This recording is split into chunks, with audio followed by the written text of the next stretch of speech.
Hello students, आज subject C302 design of steel structures में हम एक न्यूमेरिकल करेंगे डिज़ाइन स्ट्रेंथ ऑफ बोल्ट निकालने का।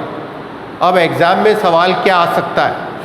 सवाल है calculate the strength of a 20 mm diameter bolt of grade 4.6 for the lap joint. अब जॉइंट कौन सा दे रखा है? लैप जॉइंट दे रखा है। The main plates to be jointed are 12 mm thick, और जो प्लेट की थिकनेस दे रखी है, इन दो प्लेटों को अपने को ज्वाइन करना है और इनकी थिकनेस कितनी दे रखी है?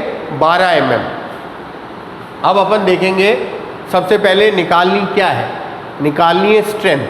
तो स्ट्रेंथ जो निकालते हैं बोल्ट की वो 3 में निकालते हैं, शियर में निकालते हैं, बियरिंग में निकालते हैं और टेंशन में निकालते हैं। लेकिन अपने को ये पता है कि टेंशन में जनरली बोल्ट फेल नहीं होता, इसलिए अपन 2 में ही स्ट्रेंथ निकालते हैं, एक शियर में निकालते हैं और एक बियरिंग में निकालते हैं। अब गिवन इंफॉर्मेशन क्या क्या है, सबसे पहले वो इंफॉर्मेशन अपन लिख लेते हैं। तो पहली चीज़ हो गई लैप जॉइंट। तो ये डायग्राम अपन बना देंगे एग्जाम में, एक प्लेट ये हो गई, एक प्लेट ये हो गई, ये लैप जॉइंट का डायग्राम हो गया। दूसरी चीज़ क्या दे रखी है इसने? अपने को स्टील दे रखा है। Calculate the strength of 20 mm diameter bolt of grade 4.6। तो FU जो ultimate tensile stress of plate होता है वो होता है 410 न्यूटन पर mm², और ये ग्रेड दे रखी है 4.6 बोल्ट की।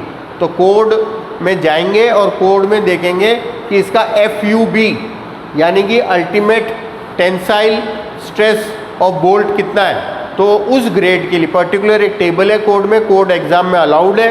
खोल के देखा, ग्रेड देखी, ग्रेड 4.6 है, उसके आगे FUB लिखा हुआ होगा, वो हो गया 400 न्यूटन पर mm²। इसके बाद अपने को गामा पता होना चाहिए। गामा MB क्या है? Partial safety factor for material of bolt. और ये कितना है? धीरे धीरे न्यूमेरिकल करते करते अपने को याद हो जाएगा। गामा MB 1.25 होता है, हमेशा कांस्टेंट है।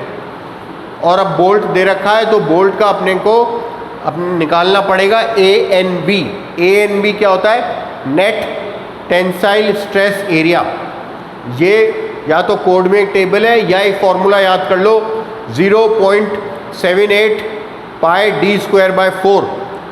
तो लिखा फॉर्मूला 0.78, पाई की वैल्यू होती है 3.14, डायामीटर 20 दे रखा है बोल्ट का।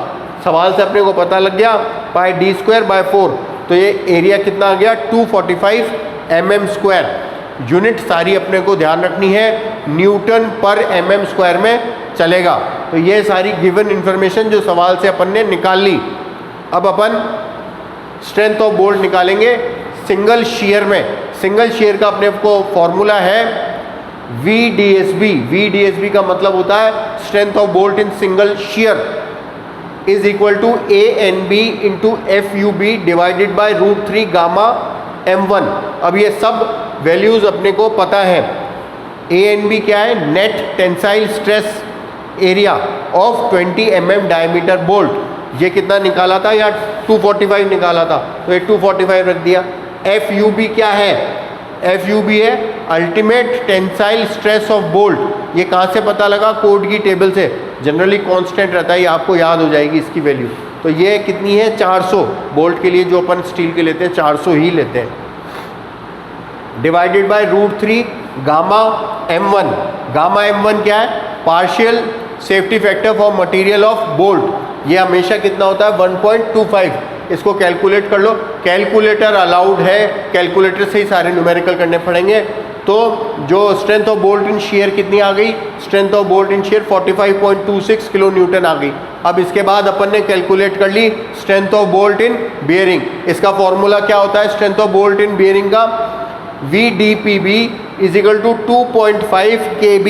KB एक कोएफिशिएंट होता है, into D diameter of bolt होता है, T थिकनेस ऑफ प्लेट होती है, FU tensile stress of material for plate. ये FU कितना होता है? FU अपना इसमें होगा 410 होता है स्टील के लिए, divided by gamma MB। Gamma MB क्या होता है? Partial safety factor. ये 1.25 होता है।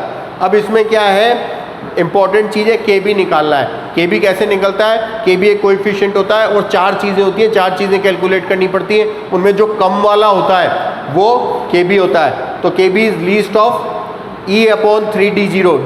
d0 क्या है? डायमीटर और बोल्ट होल्ड।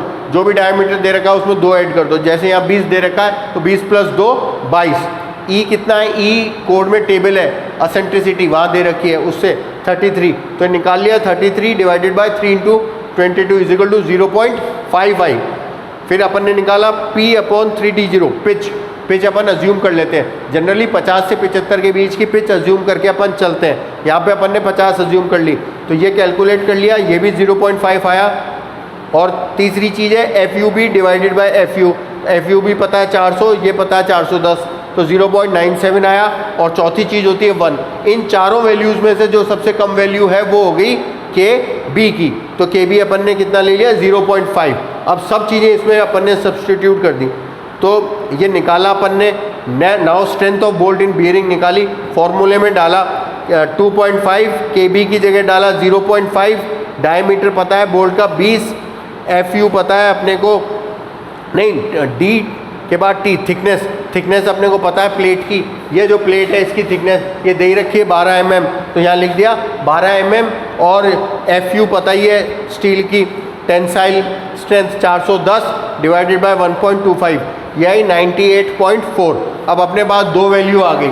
जो शेयर में आई वो तो आई 45.26 और बियरिंग में आई वो आई 98.4। तो इनमें से जो कम वाली होगी वो अपनी स्ट्रेंथ ऑफ बोल्ट होगी, और कम वाली किसकी है? शेयर वाली। तो आंसर कितना हो गया? आंसर हो गया 45.26 किलो न्यूटन। ये आ गई स्ट्रेंथ। और ये कौन सी वाली ली है अपन ने? जो भी शेयर में कम है या बियरिंग में कम है। यहाँ शेयर में कम आई है तो जो कम वाली होती है वो ही लेते हैं, वो इसका आंसर हो गया। तो बढ़िया ढंग से आप कर लेना, न्यूमेरिकल ये एग्जाम में पूछ सकते हैं। Thank you students.